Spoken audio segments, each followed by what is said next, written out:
Кажи ми защо плачеш? Тежко ми е за децата. За децата? Къде са децата ти? При баща си и при свекърва ми. Ма твоята съдба явно е много по-трагична, отколкото... Бъдещето ми винаги лъжи.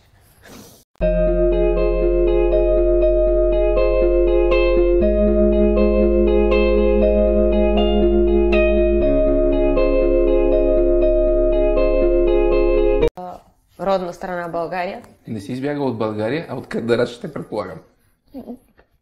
От кого избяга? От тях, от тези семейства. От Кърдарашите, да. Защото не мога там да живея. Просто избяга? много голямо населие. Една година е вече. Вече една година. Една година. MeToo. Знаете ли какво е MeToo? Световно движение за защита на жените от насилие. Нека гледат днешната история. История, в която са стъпкани правата на детето, момичето и жената. Това е история, в която младата жена е третирана не като второ качество човек, а като стока, като роб.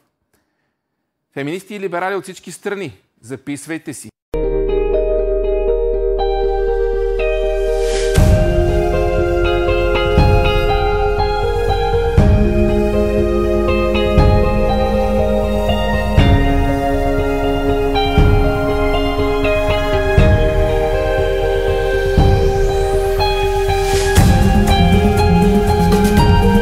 Да започнем от начало. Кога си родена? Родена съм на 9 юни 1986 в град Мездра. Къде си живяла? Живяла съм при баща ми в Петърч, докато ме омъжиха. В Петърч? Костинброд. Да. Така, бяхте ли богато циганско семейство или беднотия? Нормално семейство си бяхме. Какво работеха вашите? Баща ми и майка ми се занимаваха с калайджийство и казани. Дето ходят по къщи? Да. Правеха казани и продаваха казани. Калайджиите не са бедни. Не са били бедни. Добре бяха, имаха си къща, нормален живот, нямаше кражби, нямаше и нищо такова при тях. И ти колко брати и сестри имаш и там? 4 сестри и 1 брат. Кога те ожениха? На колко години беше? На 14. 14 навърших при тях, на 19 май.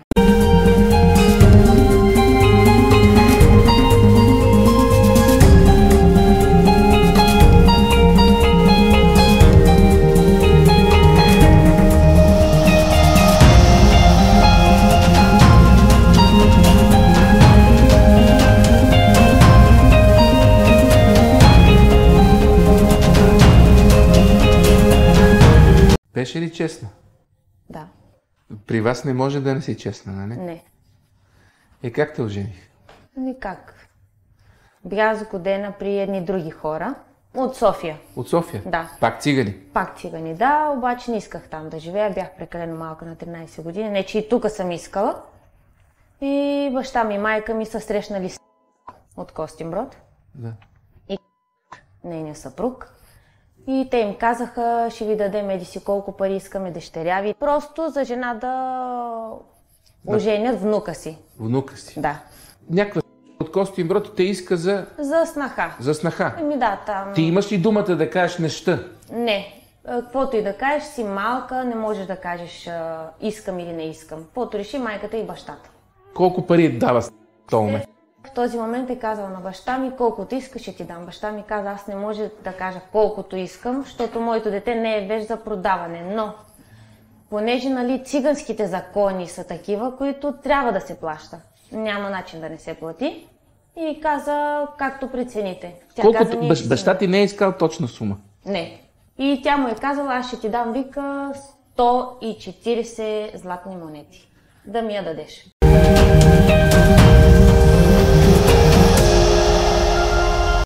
Какви са тия златни монети? Златни монети, австрийска монета. Наполеони? Те са ни голями. Сега цената им е 1000 и колко лева, не знам. Едната? Да. Значи 140 хиляди лева? 143 златни монети ми е платила при баща ми, който баща ми трябваше да върне от тази сума при тия хора, които бях сгодена в София. Трябваше да върне някаква част? Да. И... За да развали годежа? Да. Защото той от тях е взел. Да. Първият път в София за колко си спазарена? Не помня. Не знаеш. Да кажа честно. Обаче втория път той решава, че се получи повече. Повече, да. Взима 143 златни монети, връща на софиянците. Да. И каквото му остана вече не знам.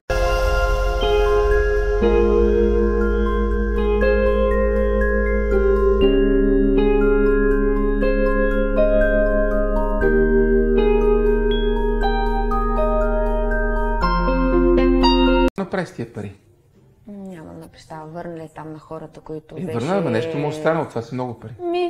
Нищо. Бизнес и там с казаните си е продължил. Това са много пари. Много са, но той имаше и да връща. Чувстваш ли се продадена? Да. Като една вещ, да. Като вещ? Да. Животните така се купуват.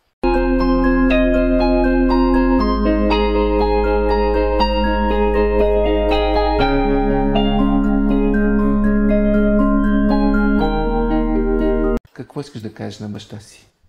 Да кажа на баща ми, че никога няма да го простя. Че те продаде? Да. Защото аз не исках да отида. Наистина не Тогава исках. плака ли? Да. Какво му каза? Не искам. Много дни съм ревала, викам, не искам да ме дадеш там. Изобщо не искам да се омъжвам. Малка съм. Нищо не знам, нищо не мога да направя в този живот. Не живя на детство просто. Да. Но събраха се там няколко от малцинството, да го кажем. Там от Костинброд. Дава я, добро семейство, хубаво семейство, ще живее, момчето е младо, не живее при майка си и при баща си.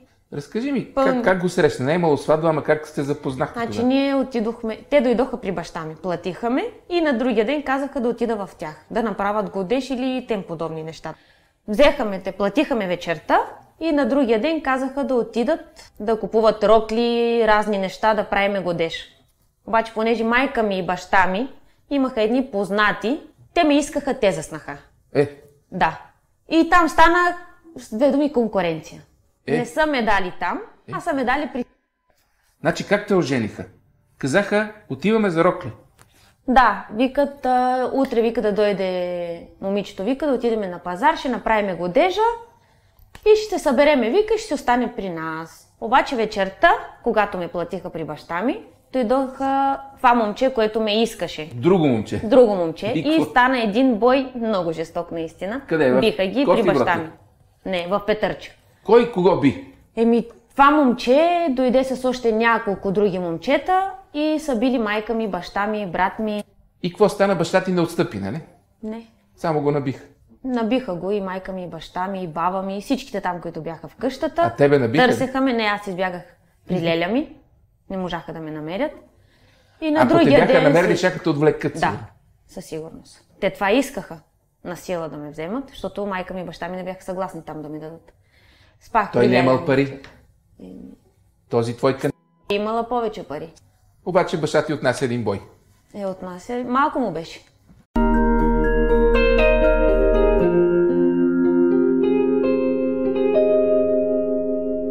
Така се оказа сгодена.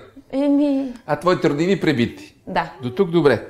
А как продължава и се развива този годеж? Ти вече си в... Какво купихте? Какви дрехи купихте? Нищо не сме купили. От къщата на леля ми, аз отидох в къщата на в Костинброд. С Кришон. Отидох там и казаха, няма да се направи годеж, няма да се прави нищо, защото от на баща ми страната, баща ми, нали, всичките са бити, с отворени, разсепени глави са. Не може, вика, не е нормално. Добре. И не е било. И вече казват, когато отшуми всичко това, ще мине време и ще направиме нещо, защото са млади и трябва да се направи или сватба, или годеж, или каквото. А ти, милата, си още на 14? Аз съм на 14, навърших при... Вече си... Да, още си на 13 да, даже. На 13. Вика, трябва да се пази момичето, да не я откраднат, да няма проблеми. Вика, най-добре е, вика, да я вземем, вика, да отидем някъде в чужбина. Но аз нямам на представа за какво ще отида в чужбина. Аз мисля, че да ме скрият, само и само да няма проблеми. Вечерта останах с... Спахме заедно. Първата вечер? Да. По принцип, тяхните традиции са това. Искаш, не искаш, трябва да свикнеш. И да рева, и да плаче, и какво ли не. Няма никакъв шанс нещо да се промени. Тяхните традиции? Това са твоите традиции. Да, моето племе, което на мен не ми харесва това наистина, но не мога нищо да променя и не можех нищо да променя. Нямах как да го променя. Просто се чудя какво си изпитала в ония момент, когато си оставена сама, непознато момче ляга до тебе. Значи, Имаше ли някаква любов или не. какво чувство? Не, чувство с един непознат, който отиваш, лягаш в една чужда къща, оставена сама, не знаеш какво да правиш, не знаеш къде се намираш и не знаеш в утрешния ден какво те очаква там. Просто в един шок. Не можах да спа вечерта, страх ме беше, викам как ще се справя, не знам как. Станах сутринта, добре изчистих, изметох, направих кафета, казах им добро утро. Това беше задължително всяка сутрин да го направя. И след няколко дни вече почна да ми изкара за работа. Каква работа? За джебчийство в София. Няма много интервюта с джебчийки наоколо. Те са тайна секта, от която пропищяват стотици хора на ден у нас и хиляди в Европа. Джебчийката е прекрасна инвестиция, нищожна като първоначален капитал. Тя е просто едно малко момиче, което ти носи повече от 2000 евро на ден доход. Това е повече от проституция. Това се казва оборот и капитализъм мечта.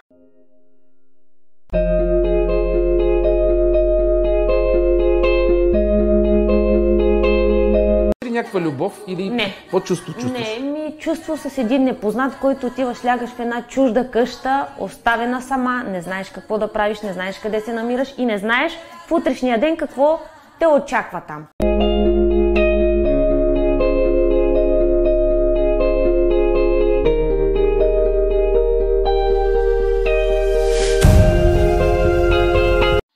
Това, което гледате днес, е моят феминистки проект. Проектът Продадена.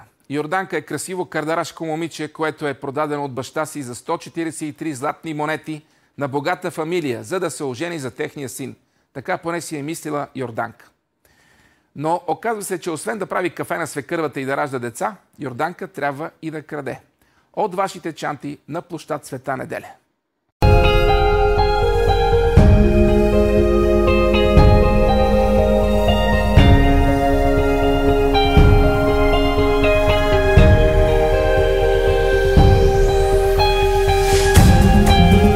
След няколко дни вече почна да ми изкара за работа. Каква работа? За джебчийство в София. Как ти го каза тя?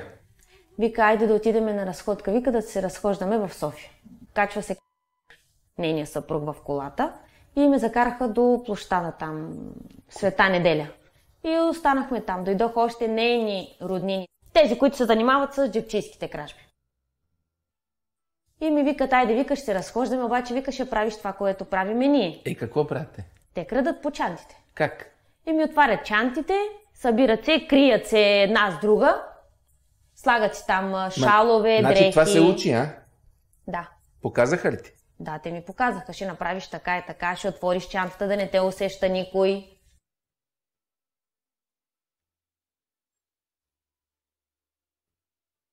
Значи това е нещо, което те сте учили, има някаква технология.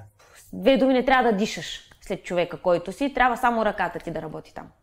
Ти не трябва да се допираш до човека. Чантата е на гърба на някого. Да. Обаче как се отваря ципа, как набираш точно портмонето? Аз ако бръкна в една женска чанта, ще извада... Те ти казват, отваряш чантата и взимаш. Каквото намериш. Ти ми отваряш или с две ръце, или с една ръка и се криеш. Ето ти една чанта, ми покажи как се отваря чантата без да те усети човек. Ето така правиш. Ето така. Бъркаш и изкарваш портмоне, телефон, каквото и да е било, което е свързано с пари. Не те ли обучиха специално в къща, някъде специално ти покажат кое как? Не, те излязоха, те бяха 5-6 жени.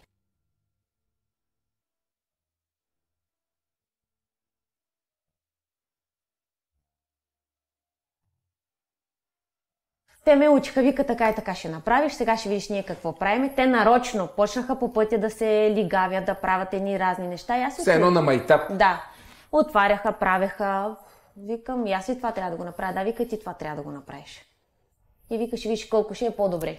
Вика, ако не, вика, ще ядеш бой. Те пита ли колко пари ще вземеш ти? Не, аз нямах на представа. Аз какви пари да взема? Аз не съм изляза с тях да взема някакви пари. Ми е казала, че излизаме да ми купуват дрехи и тем подобни неща. На разходка. Аз не знаех, че отивам да крада. Ти успя ли да извадиш нещо от някаква чанта първия ден? Изкарах едно, какво беше това, не знам, кутия за очила ли беше, не знам какво. Не можах, защото треперех цялата. Страх ме беше, не знаех как да го направя и ме удари тогава. Как те удари? С плесница, така, с шамар по лицето. Вика, не вика така, не трябва да го направиш така, вика. И вика, не вика, още е рано. Това на площада ли те удари? Това на площада, да. До Света неделя там отзад нещо. Имаше една тясна уличка, паркинг ли, това не знам какво е. Почнаха двете, вика, не още е рано и аз вече се очудих, викам какво става тук, нямам на представа и почнах да плача, викам... Това е още първите дни. Да, още първите дни. И там бяха взели една чанта от църквата, имаха някакви пари там, долари, зарадваха се много. Аз само чух долари, нищо повече. Бяха гепили цяла чанта? Да, цяла чанта бяха взели. Викна мъжа си. Изкарали са пари вече? Изкарали са пари, да, и вика, ела да ни вземеш. И в колата ми прави така с парите. Вика, познаваш ли ги? Викам, не. Вика, ти вика, нищо не знаеш още.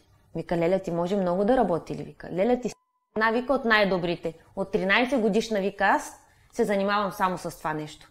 Вика, ще се научиш, вика, моето момиче, да имаш и ти парички. Вика, да разполагаш с всичко. Да не си лишена от нищо. Ма те казаха какъв процент ще ти взимаш ти? Не, нищо, за никакви проценти. Няма проценти. Всичко каквото е, всичко за тях се работило. И ти работи ли? Втория ден работи ли? Не, не съм. Искаше да отидем, вика, за чужбина, защото, вика, тук е много страшно да останеш в България. Викам, не знам, викам, ако е страшно, нали, след боя, което стана при баща ми, викам, както решите, аз не мога да кажа нищо, викам, аз съм чуж човек във вашата къща. Те просто са те продали за джипчейка. Той баща ми не е знаел, че ме продава за джипчейка. И ти не си знаела? Не съм знаела. Защо не му се обади да му каже, баща ми, те не ме женат, те ме дават? Нямах право да се обадя на баща ми. За разстояние на 3 години аз съм виждала баща ми единствен път. След въпроса, който взеха доларите, прибираме се вкъщи, казват, нали, какво, що са взели. Ми вика, айде да съберем багажа, да заминем за чужбина. Поискаха от баща ми там пълномощно и вечерта тръгнахме, пътуваме за Атина. Седяхме около 10 дена. Работихте ли? Да, в Атина крадяхме. Ми вика, отваряй тая чанта, прави така. Тя ми показваше. Първо взимаше тя. Отваряше ми чантите и ми казваше, сега ще вземеш ти това портмоне. Докато ходят хората? Докато ходят, да. Отваря и ми казва, това го взимаш ти. И аз след нея, аз го взимах. Аз вече вика, айде, вика, да отидем в магазина, добре си направила, хубави пари, вика, ела да ти купувам подаръци. Даваше ми, да, ям, купуваше ми подаръци, нали, от начало, за да може да ме привлече, защото след години го разбрах за какво става въпрос. За да някой път не те ли фанаха, не се ли усетиха? Фанаха ме много пъти. Какво казах? И ми нищо, понеже бях малка. Караха ме до полицията и ме пускаха.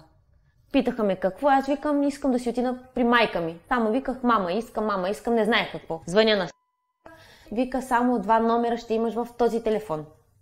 Ще имаш само моя номер и на чичо ти. Така. Набираш ме и казваш, пуснаха ме или откраднала съм, или взех толкова пари.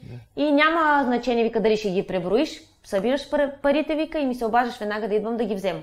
Аз ще те чакам, вика, или в някоя близко заведение.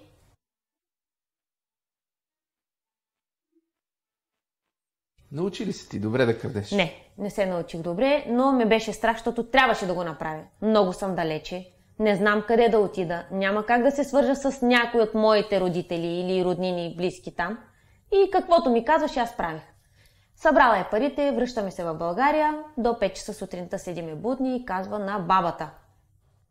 Тя не е добра, няма да се научи, трепери, плаче, страхува се, не може, вика, не й се отдава, вика, тази работа, но вика, и боя ще й помогне.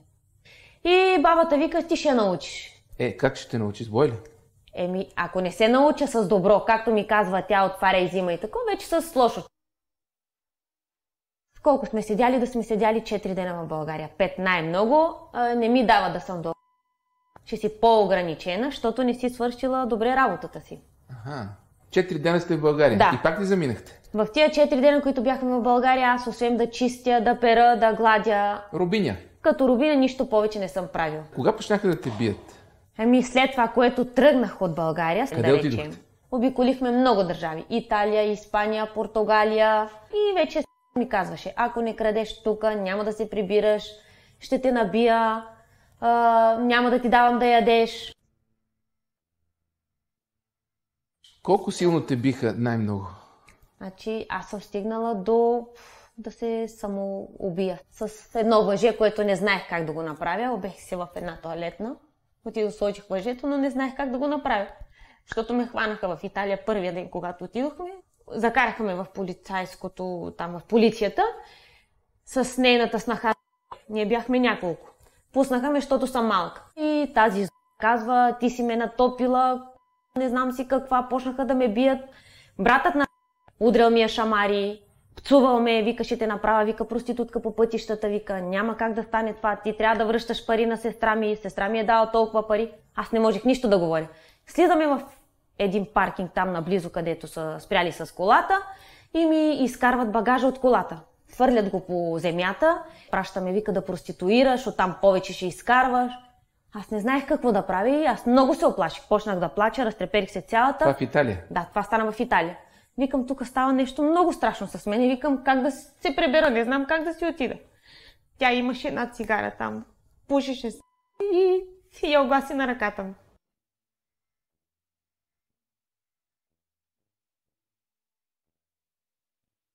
Аз пищях като побъркана, защото ме болеше наистина.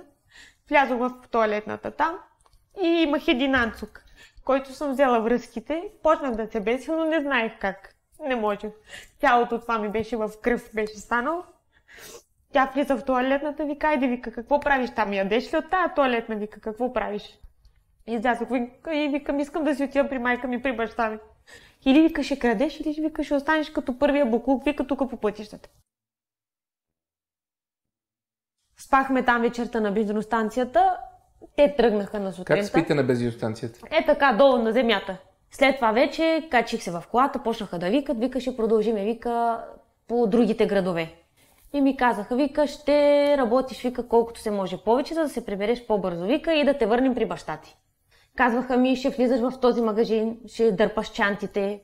Викам, добре, взимам чантата, излизам вънка, давам при тях чантата, нали, търсят, взимат парите и ето така се продължи в много време.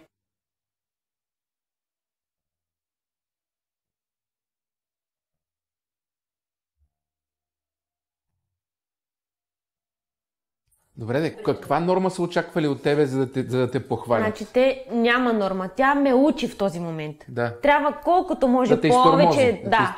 Трябва да взимам повече чанти или портмонета, независимо от парите, докато ме научи, нали, сама да работя. Докато хукнеш сама да правиш, ще го правиш сама. Един ден иска да им купувам да ям, вика, отива, вика, влизай в бензиностанцията, вика, да ни вземеш, вика, по един сандвич. Викам, добре, влизам вътре. Вика, взимаш 5. Влизам, взимам 5. Вика, стопли ги. Обаче тя ме кара умишлено да ги топля. Аз не знаех за какво. Влизам вътре, топля. Вика, не е топло. Я, вика, това сандвич. Вика, искам да го стоплиш, да кажеш на жената. Вика, 10 минути. Топля го аз, излизам вънка. Вика, сядай да ядеш. Викам, това е, викам, много горещо. Как да го ям? Вика, аз не мога, викам, да го ям това нещо. Не, вика, ще го ядеш. И там как се възпротивявам на това нещо, тя ми взима сандвича и ми го пуха в устата. То много горещо беше. Кръвта беше още на устните ми. И след това вече наистина цялото ми това беше в... изприщено беше.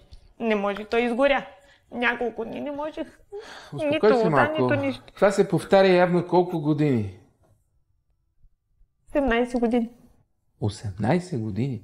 Ти работиш за тях? Да. Била съм и заключена, била съм и вързана. Много неща бяха. От 13 до 18, колко? До 30 годишна възраст? Да, аз сега избягах оттам. Заради пластмасовите пари, някой ден джипчейките ще изчезнат, както изчезнаха от улиците мечкадарите и техните мечки. И тогава ще ми е мъчно за джипчейките и техния начин на живот. Но днес ми е по-мъчно за децата, които просто им се удря по един шамар и им се казва: почвай да бъркаш по чантите. Представете ли си ужаса и в какво се превръща едно момиче след такава школовка? Душата на такъв човек става на нож, твърда и хладна.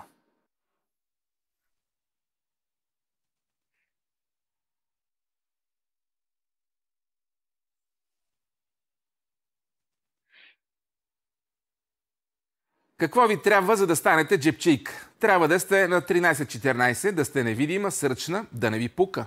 Да вадите нежно от женски чанти каквото напипате, но и да правите оборот. Колко евро на ден? Сега ще разберете. Но и най-важното, като вземете портмоне, веднага изведете парите от него и го хвърлете на страна. Портмонето може да си го познае някой, парите си същия този някой не може да си познае. Така цялата съдба на обрания човек отива в казана за буклук. Просто така.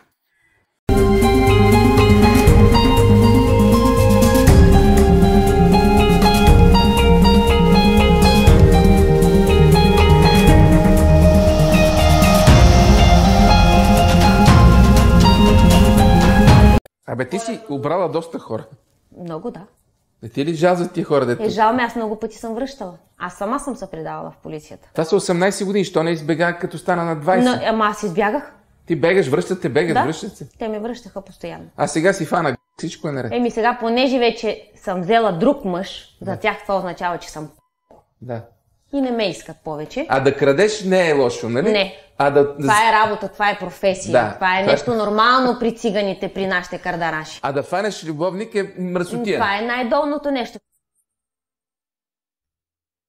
Защо не искаш да си джипчийка? Защо? Защо? Защото не ми харесва първото. Това не са... Ще да си богата. Не.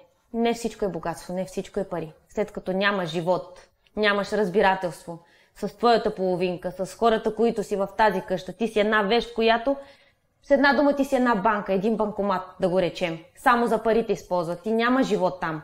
За какво ми е да крада? Нека да си имам по-добре един български живот, както вече го направих. Намерих си един. Работи той, работя аз, няма кражби. Това го наричаш български живот, ще кажеш нормален живот. Да, нормален, защото те това го наричат нашите хора, циганите, така го наричат български живот. Какво значи български живот? Да не крадеш? Да не крадеш е български живот. Верно ли, бе? Да, това е български живот. Български живот е да нямаш пари и да не крадеш. Това е българския живот. Ти сега имаш нормален живот. Наричаш го български живот, макар че не си в България. Не съм в България. Обаче през всички тия години се раждат пък и деца твои. Да, имам деца, които не Къде можех са? да ги оставя. При съпруга ми. При бившия ми съпруг. Ма чакай, значи ти си родила от това момче, продали. Да. Ти разбираш ли какво са те лишили тебе? Ти успя ли да учиш? Не, до трети не завърши, ни то не можех да ходя на училище. Никакво училище не беше това. Ти на 14 години са те продали, ама 14 трябва си 7 клас, 8 клас. До трети аз нямах как. Не можех. Пак баща ти. Къде е баща ти сега? Баща ми е... Да ви кажа честно, Господ го е набил жестоко. Що? Баща ми. Помо. След толкова търмоз на неговото дете, неговото чедо, аз не виждам какъв живот има този човек. Може би живее добре с тия жълтици. Той няма нищо. Той е станал уличар по улиците. Какъв живот има след като детето му е в чужда къща, не живее добре, бито е, търмозено е. Внуците му са на друго място. Просто е никакъв живот. Защо не искам нито да го виждам, баща ми, нито да чувам. Виж какво се случва с твоето тяло. Те ползват ръцете ти да им даваш пари и ползват твоята отроба да им раждаш деца. Да. И после дори ти не ги гледаш. Сега, ако искаш да видиш децата, ти ще ги видиш. Не ми дават. Не ти дават. Не, аз се обадих в България, намерих си адвокат, понеже има много заплахи, защото ще ми режат носа, ще ми дупчат езика с игли, ще ме пострижат, ще каже, че съм откраднала пари от нейната къща. Да, ще натопи. Да, в България, това за да заплахите. може, за да може да ме хващат, да ме върнат в България полицаите, полицията, за да може да си направи каквото иска с мен. Обаче аз отидох тук в прокуратурата и казах всичко. Всички тия заплахи.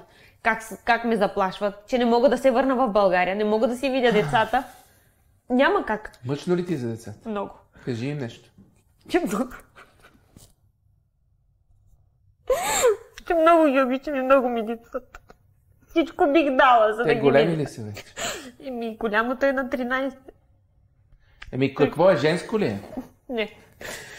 Добре, че не е женско, да не го продадат. Искам да им кажа само едно, че това, което съм сега, че съм с друг мъж, аз не го крия. Но не е било по моя вина. Не е било, че съм го искала. Не се оправдава, имаш право да си с който искаш мъж. Въпросът е, че... Просто не можех да издържа повече там. Ти в момента не можеш да си видиш децата. Не. А твоите деца, имаш ли момиченце? Не. Браво на тебе. 3 момчета. Но ако имаш момиченце, нямаш ли да те е страх, че ще го накарат да... Със сигурност. Какво със Щеше сигурност? да краде и тя. Щяха да го накарат. Да. Само че има един основен и много прост въпрос. Малко дете карат го да краде, обаче то пораства и не иска да краде. Защо когато си в България отидеш в полицията и не кажеш така и така, тук това се случва? Както го разкажеш на мене. Защото не иска да си остава децата. Но след като аз видях, че моят съпруг, бившия ми съпруг, ти взе децата.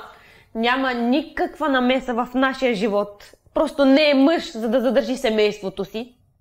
Влияе се под командата на... И какво той? Той почваше да ме бие. Тя го караше да ме бие. И той ме биеше. Много жесток бой съм яла последния път преди няколко месеца. Ти няма да се върнеш никога в България, нали? Не искам. Просто само исках да си видя децата, нищо повече. И сега държавата Хикс, където се намираме, да. Много ми Ти помогна. дава възможност да живееш нормален живот. Да. Ти имаш тук бизнес, ти имаш приятели, ти имаш квартири и живееш то годе нормално. Много съм по-добре. Осъзнаваш и разликата между Много държавите. е голяма разликата. Защото там, където бях в България, аз съм била там птица в клетка. Това съм била. Нямах право на нищо.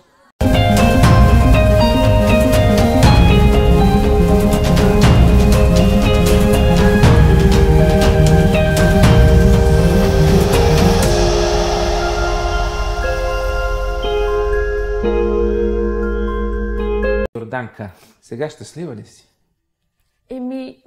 Да ви кажа честно, щастлива от едната страна, че не крада. Нямам този търмоз, нямам този бой, но щастие без децата ми нямам.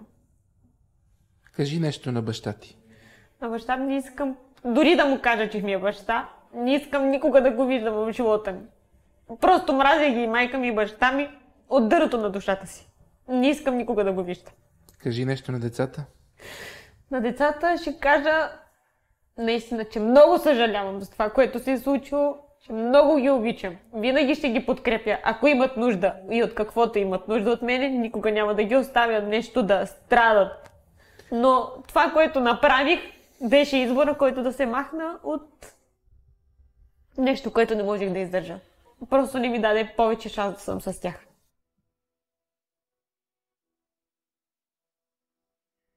До тук излъга ли ми за нещо? Не. Това е твоята версия. Не забравяй, че до тук това е твоята версия. Може те да кажат, че ти си ги била и те ще кажат много ти неща, си ги карала да крадат. Както са казали на много хора, че аз тук имам клубове с проститутки, че проституирам, че тем подобни неща, че съм наркоманка, но където искат. Каквото проба, каквото е възможно да се направи, нека вземат. Нищо нямаш да им доказваш. За наркотици, нека да го пробват аз. Просто децата ми, като ми се обадиха и казаха, как не те е срам да си наркоманка долна и да си проститутка, как можа да го направиш? Аз няма какво да кажа на децата. Децата са ти се обадили. Много обиди имах. Много. Наистина, голямия ми син, той ми беше всичко и до днеска. Той наистина. Те никога повече няма да те приемат, защото те са в онази среда и ти винаги ще бъдеш черната. Да, аз съм говорила наскоро с и му казах, има ли шанс нещо да направиме, да сме по-добре, не мога без децата ми. Искам да се връщам, но да няма нищо такова. Той ми е казал, не вика, се ожених, ми намери друга жена вие... и пак краде. Пак с джебчинство. Вашите кърдараши ли се наричаха? Да. Защо жените са в такова положение? Една жена му намират, втора жена му намират, трета жена ще му намерят. Защо? Как така се стигна до това вие да сте абсолютно безправни роби във вашето племе там? В нашите цигански традиции това е. Мразиш ли България? Да мразя България, как да ви кажа? Защо да я мразя? Не. Мразя хората, които са ме наранили. Не, че България е виновна. Аз ако наистина имах доверие на нашата полиция, на нашите хора в България, щях да го направя. Но след като знам с колко неща се е оправдала в България, колко неща е направила, за тях няма закон за нищо в България.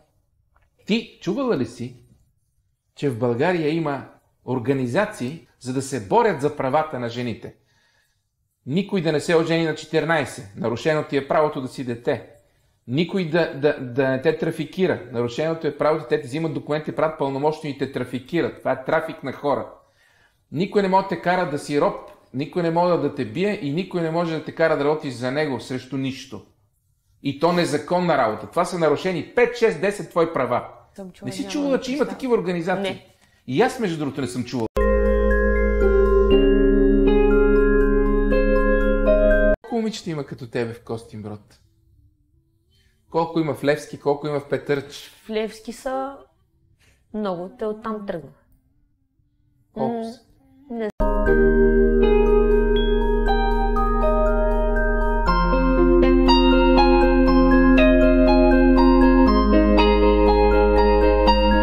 Има доста, което иска да го правят. Ето аз сега за тях съм най-долният човек, най-долната, понеже съм си предател. Защото сега ги предавам. Те ги предаваш в момента, да. Смяташ ли, че твоя живот е провален? Ти сега си на 33 години.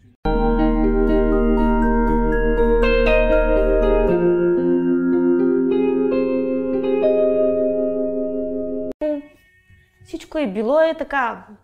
Тия 33 години можех да ги живея нормално. С семейството ми, с деца. Не в търмоз и в... След което оставих децата, няма живот за мен просто. Колкото и да се правя на приятно щастлива. Искаш ли си децата? Да. Бориш ли се? Не, защото децата не искат да са лишени един от друг. Адвокат имаш ли? Да. Тогава за какво ти е този адвокат, щом не искаш да ги... Аз се обадих, говорих, пуснах развода, защото не иска да ми даде развод. Ма ти си все пак имаш брак с него. Аз имам брат, да. Кога се ожени за него? Аз се ожених, защото имах забрана в Шенген. Защото ме бяха хванали, не си спомням точно в коя държава. Какво и ще... ме накара да направя граждански брак, да си сменя фамилията, за да мина границата. Ти се оженила пак заради чепчиството.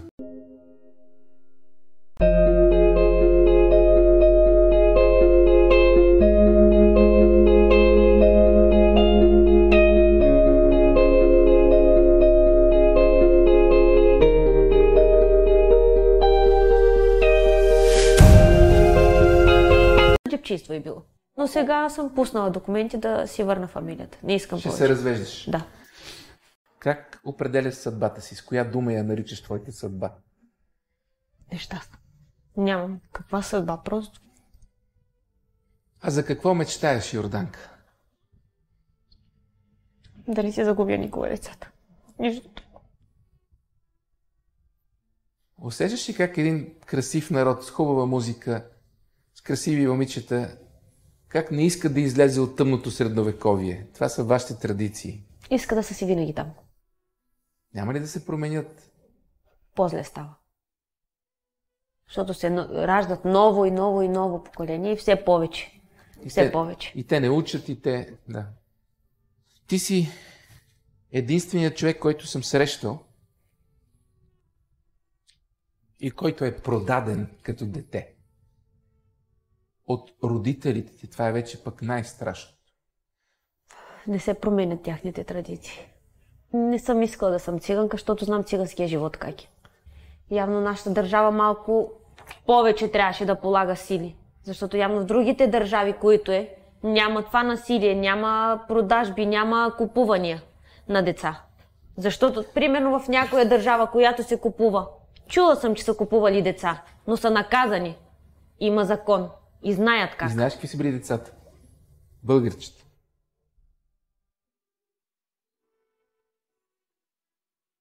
Какво мислиш за тия 143 златни монети?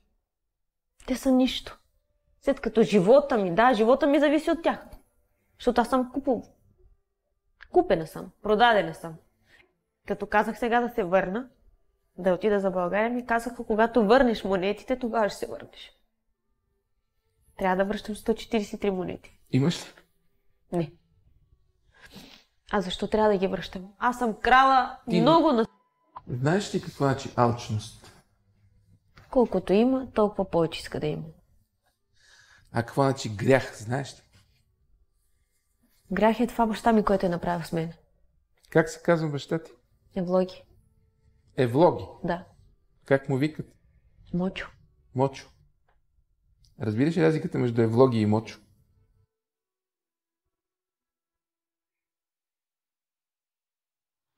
Мочо, Мочо. Африкански принц на улиците на Петърч. Къде си сега да видиш какво причини на дъщеря си? Всички легенди за продажби на жени у нас са верни. На пазара на булки още се правят репортажи, като празник се отразяват. Злато дрънка от един джоб в другия, невести плачат и кървави чершафи се веят. Къде си ми ту? Елате у нас. Да ви разкажа за черната женска съдба и за бащата на Данка Мочо, принцът и просикът на Петърч Каунти. Запазваме мястото в чужбина, на което живее Йорданка в тайна. Живей, Йорданка, живей, пиле, като българка живей. По-трудно е, ама е по-шокар. Искам да ти пожелая живота ти да тръгне по нов начин. И явно мястото, където ще тръгне по нов начин, няма да е България. Бих ти казал, просто бягай.